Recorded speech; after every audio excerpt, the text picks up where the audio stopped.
কাপ্তাই হ্রদের পানি নিয়ন্ত্রণে আসায় ৭ দিন খোলা থাকার পর অবশেষে বন্ধ করে দেওয়া হয়েছে কাপ্তাই বাঁধের ১৬টি জলকপাট।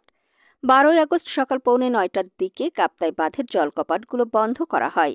এর আগে হ্রদের পানি বিপদসীমায় পৌঁছে যাওয়ায় গত ৫ আগস্ট রাত ১২টার পর বাঁধের ১৬টি জলকপাট ৬ ইঞ্চি করে খুলে দেওয়া হয়।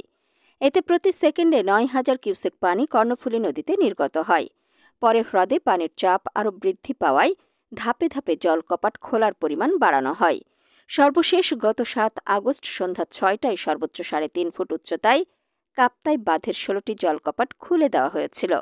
এতে প্রতি সেকেন্ডে ৬৮,০০০ কিউসেক পানি কর্ণফুলী নদীতে নির্গত হয়। তবে কাপ্তাই হ্রদে পানির চাপ ধীরে ধীরে কমে আসায় বাঁধের গেট খোলার পরিমাণ কমানো হয়, যা ১২ই আগস্ট পুরোপুরি বন্ধ করা হয়। কাপ্তাই পানি বিদ্যুৎ কেন্দ্র সূত্র জানায়, জলকপাট বন্ধ করা হলেও বিদ্যুৎ কেন্দ্রের ৫টি ইউনিট চালু রেখে ২২০ থেকে ২২১ মেগাওয়াট বিদ্যুৎ উৎপাদন করা হচ্ছে। এতে প্রতি সেকেন্ডে ৩২,০০০ কিউসেক পানি নদীতে অপসারিত হচ্ছে।